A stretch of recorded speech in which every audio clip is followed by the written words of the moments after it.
NFL Week 12 Power Rankings. We are in the stretch running, everybody, and I'm trying to shoehorn a bunch of these teams into the top 10. I just can't find the space for a bunch of teams that I really like. I actually went to 11 on my rankings this week, and I left 4 teams off that I really love. So let me call this the screen of uber respect, but I want everybody to remember this. One of the teams, at least one of the teams on this list, is going to miss the playoffs. One of the teams on this list will miss the playoffs. So I want you to, if you're a fan of one of these teams, I want you to comment below why it's not going to be your team. But I love these. Let's call these tied for 12th. I have these teams tied for 12th because I think there's a big question mark about all these. Now, the first one I'll talk about is the Baltimore Ravens.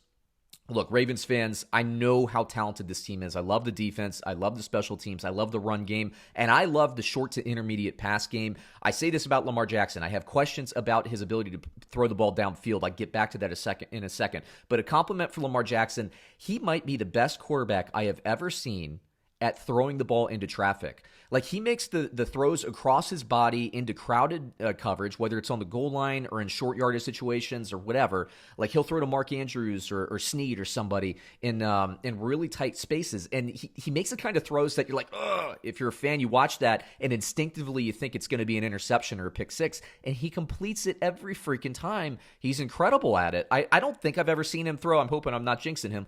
I don't think I've ever seen him throw an interception in that scenario. So that's really impressive.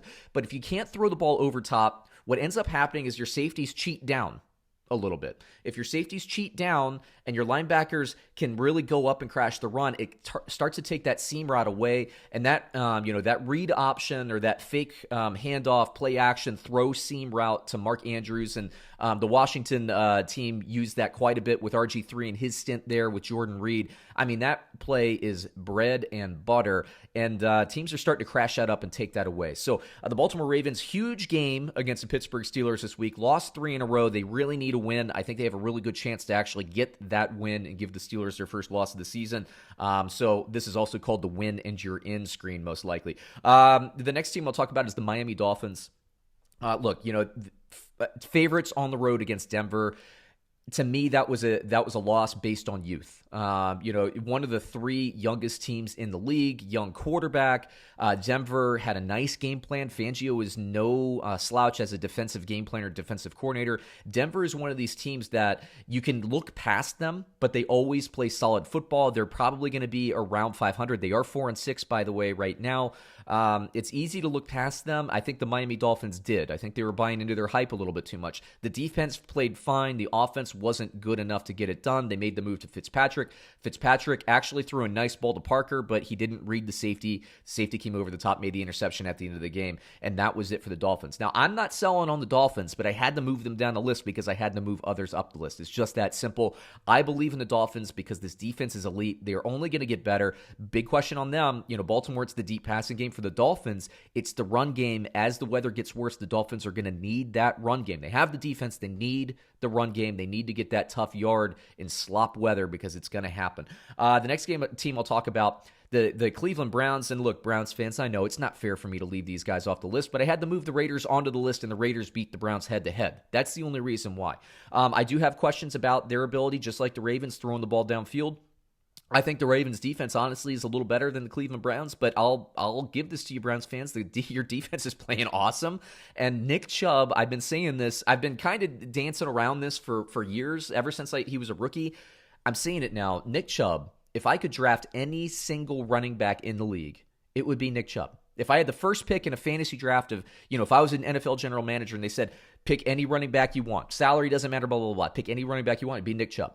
I think the Browns, and I like Kareem Hunt just fine, and I know that Stefanski likes to use Kareem Hunt because he's a weapon out of the backfield. Chubb can catch the ball too. I think Hunt should be getting 15 to 20 touches a game. I think Chubb should be getting 20 to 25 touches a game. I don't care if Cleveland's down 2 scores. I don't care if they're getting 2.5 yards per carry. Chubb takes the ball to the house. I like Cleveland. I don't think they're giving the ball to Chubb enough, and they're giving it to him a ton. Second in rushing last year before Stefanski. I know he was injured quite a bit, but that's why I like the defense for the Browns, and I love the running game. I think it's the best running game in football at this point. Baker Mayfield, man, that Odell Beckham loss to me is still a big deal, but I like the tight ends there. It's really pushing the ball downfield. Are they going to do it? I don't know. That's my question mark, but I do think the Browns will make the playoffs, man. They're 7-3 right now, for crying out loud. Then we got the Arizona Cardinals, fell off this list because of the loss to the Seattle Seahawks. Is that fair? At this point, any team on this list that's not in the top 10, could make the argument that it's not fair. I love Seattle's offense. I love it. The defense is playing really strong as well. They play in a division. I believe that the Arizona Cardinals will be in the playoffs, but they play a lot of tough teams because of that division they play in. They're going to beat each other up. We're going to see, but I believe in the Cardinals. They have to rebound, though. They have a tough schedule to close out the year. And the New England Patriots, I know they're struggling, but they're no slouch. They're playing at home. The Cardinals are favorites on the road in Foxborough. That's not a great environment to play. We're going to see what's going to happen there. But I think Arizona can win, but they have to win and prove it to me this week. So let's get to my top 11. First off the list, number 11, the Las Vegas Raiders. Look, they're 6-4. They're coming off a loss. I think they played a nice game against the Kansas City Chiefs. Derek Carr is playing better than you think he would. Raiders fans have been hitting me on this channel and saying, dude, you got to give the Raiders more respect. Got to give the Raiders more respect. I've responded by saying, I give the Raiders respect. Who else picked them to be in the playoffs but this guy right here? And I do believe they'll be in the playoffs. By the way, they have a massive game. I think it's week 15 or week 16 against the Miami Dolphins. That could be a play-in game. But the good news for the Las Vegas Raiders is the toughest part of their schedule is behind them. We're getting into the bad weather part of the year. I know that's not a big factor in Vegas, but it will be a factor with other teams they play. And they have one of the best run games in the NFL. They have a coach that sticks to the run game and punishes teams physically. And Carr, even though I don't love the wide receivers from a skill point of view, they're not going to wow anybody. Look, man, Hunter Renfrow and Nelson Aguilar, they're getting it done. And, of course, they have Darren Waller. Devontae Booker coming in with his identified role to give Josh Jacobs a breather every now and then. I like everything the Raiders are doing. What I don't like is the defense. But, they can get it done. They can get it done. They're a playoff team. They're legit. They have, add a few more pieces defensively next year in the draft, maybe in free agency. They're making a run, guys. They're definitely moving in the right direction as a franchise. So respect to the Raiders. 6-4 coming off a loss. I still move them up into my top list here. Not quite into the top 10, and you'll see why as I move forward. Number 10, the Green Bay Packers coming off a loss, 7-4. Now, look, I'm not overreacting. If you're catching my rankings for the first time, I'm not overreacting. I said this last week. I said, Green Bay, first quarter of the season, boom, up there. And as NFL fans and as NFL bettors, we always think about the first quarter of the season. That's our impression. And when they were going to play the Indianapolis Colts, what did I say? I said the Colts had that opening weekend loss to Jacksonville, which was confusing. To this date, Jacksonville's only win of the season was against the Colts. I look back, and I did watch that game. I went back on the Game Pass, and I watched the game. And I was like, man, the Colts outplayed the Jacksonville Jaguars, still managed to lose this game. There were a couple turnovers. I think Phillip Rivers threw an interception, turnover on downs, blah, blah, blah. But what I was saying is, look, the Colts are starting to trend upward. The Green Bay Packers are starting to trend downward. That's why I picked the Colts. Colts came back and won that game. Now, the Green Bay Packers coming off that loss, I'm not overreacting to that, like I said, but what I am reacting to is that they are on a downward trend. That's not to say they can't fix it, but their run defense is bad. I always favor teams that have good run games offensively and good run games defensively as we get into the postseason. That's an Achilles heel for teams when they get into the playoffs. I do think they'll bounce back and win big this week against Chicago. The number 9, the Tampa Bay Buccaneers coming off a loss. Look, the Rams, you got to give some respect to the Rams, what they're doing. They're actually on based on tiebreakers, leading the NFC West now. Guys, 2 years removed from the Super Bowl, the Los Angeles Rams. But the Tampa Bay Buccaneers, what was interesting to me is the defense, which had been so good for so long, they look like last year's passing defense. Still, nobody can run on them, but the Rams just ate them up in the passing game. So I had to move them down the list. Brady, he's making un-Brady-like mistakes. They're passing read mistakes. I don't know what the deal is, but again, I'm not going to super worry about it. They have a few more weeks. Tampa Bay will be in the playoffs, and Tampa Bay has the skill players offensively. They have the line offensively, and they have the quality and defense to make a Super Bowl run. They're one of the teams that can win the Super Bowl. They just have to tweak a couple of things, tighten a few screws, and they'll be making a run. We got number 8, the Buffalo Bills coming off a bye week. I actually kind of moved them down the list, and I was like, wait a second, that doesn't sound right. I had to move them back up. So the Buffalo Bills, they are at 7-3 coming off that bye week. They had, I think, a pretty brutal loss to the Arizona Cardinals. They could be 8-2. That Hail Mary, which is unbelievable. I know Cardinals fans saying, why don't you have us up there? I'll tell you why. Because that Hail Mary could have gone either way, and they just came down with it. Good for them. But the Buffalo Bills, I'm curious to see what comes out of the bye week.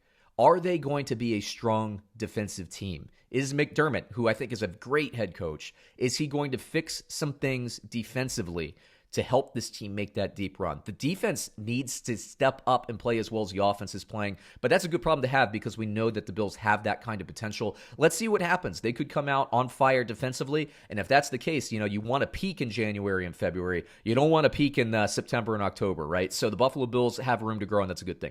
Number 7 on this list, the Tennessee Titans. Huge game this week with the Indianapolis Colts. They are at 7-3. I had them above the Buffalo Bills because they beat the Buffalo Bills earlier this season. Tennessee Titans coming off that big comeback win against the Baltimore Ravens. I keep saying this, last year was no fluke. They do need to fix the defense. Jayon Brown gets hurt. That's a big deal. That's a big deal as we get into the playoffs. I still have question marks about them, but there are some questions with a lot of the teams, on this list and outside of this list. Tennessee Titans, I have more faith in their coaching staff to be able to put a nice game plan together in crunch time when we get to the playoffs and it's single elimination. Number 6, another team with realistic question marks, but a team coming off a big win on Thursday Night Football, the Seattle Seahawks, 7-3 now because of tiebreakers in second place in the NFC West. I picked them before the season, as I remind everybody every week, to be in the Super Bowl for the NFC. I'm not walking that back. What I did like from that win and why I moved them up so significantly in this list is the defense finally showed up. Is that a sign of things to come? They play the Philadelphia Eagles. They should be able to shred the Philadelphia Eagles this week. The Eagles offense is struggling. The Seahawks defense has struggled all year, played a little bit better against the Arizona Cardinals. They need to bring it to the table. Very curious to see. For right now, they are number 6. Number 5 on my list, the Los Angeles Rams, leading the NFC West, which I still think is the best division in football, although you can certainly make an argument for the AFC North. The Los Angeles Rams, look, I say everybody, they're 2 years removed from a Super Bowl run, everybody. And speaking of runs, they can run the ball. They're better at running. And I was really impressed by this week. Tampa Bay took the run game away. I had real questions about whether or not, with the run game completely neutralized, whether or not Goff was going to be able to shred a team. He absolutely shredded the Tampa Bay Buccaneers. That was a beatdown. The Rams looked great. They look like they're getting better. Sean McVay, one of the best head coaches in the league. I said this. I criticized him last year, and I'm going to stick by that criticism last year. I think he did an awful job last year. I think he overthought. I don't think he was patient enough with the run game. Even if you're going to defend Sean McVay, keep in mind, even he came out and said he didn't run the ball enough and be patient with the run. So I was banging on him last year. I still think he's one of the best coaches in the league. I bet on him before this season to rebound. I bet on the Rams to finish on the over and their over and under futures bet. I bet on the Rams to be in the playoffs, and I'm feeling really good about that right now. Los Angeles Rams, they are for real. Number 4 on this list, the New Orleans Saints, 8-2. Now, I moved a team ahead of them. You're going to make an argument against that, and I understand it. New Orleans Saints, they're going to get Drew Brees back. They're starting to play better and better. Again, I talked about the first quarter of the season, right? The optics with a team that loses and a team that wins, like the Green Bay Packers. You start 4-0, everybody thinks you're the best. The New Orleans Saints lost to the Las Vegas Raiders on Monday Night Football in Week 2 without Michael Thomas. I think it was Week 2. Might have been Week 3. I think it was Week 2. Everybody starts to get sour on the New Orleans Saints, and I can't remember who their other loss was to. But does that Las Vegas Raiders loss, does that look really that bad right now? Does it? I mean, no, it doesn't, right? I mean, the Raiders are a legit team. They handed the Kansas City Chiefs their only loss of the season. And they almost handed them their second loss of the season on Sunday night. The Raiders are very good. The Saints didn't have their key offensive weapon at that point. They're still trying to find their new identity without Michael Thomas in the passing game. Emmanuel Sanders hadn't stepped up at that point. It was just different. But over the time, New Orleans, man, suddenly they're 8-2. They are number 1 team in the NFC at this point. If the season were to end today, they would have the 1 seed in the home field advantage. And now they have Taysom Hill playing at quarterback, although if you played at ESPN Fantasy last week, you might have had him at tight end. But look, Taysom Hill, I don't really believe in him as a backup quarterback. However, the New Orleans Saints are going to get Brees back, we think, at some point. They're going to be a strong team to play. And when Brees is out, the defense steps up. I think that actually Breeze being out, getting some actual physical rest.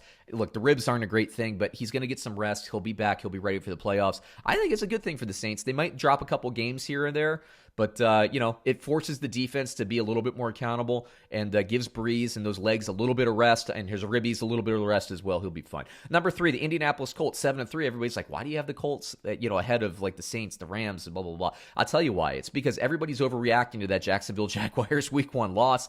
They beat the Tennessee Titans. They play the Tennessee Titans again this week. If they win that, they're going to stick at number 3. I'm telling you that. Maybe, I wouldn't put them higher than any of the top 2, even if one of those guys lose. But the Indianapolis Colts, they are playing better. Their defense, they had a couple of key guys defensively hurt. They're getting them back now. Their defense is getting better, and the offense is improving every week. Again, we're peaking at the right time if you're a Colts fan. So I have the Colts at 7-3, and I say we. Don't think that I'm a Colts fan. I'm not. I don't really care about the Colts, but Phillip Rivers is throwing the ball really well, reacclimated to the Frank Reich offensive scheme.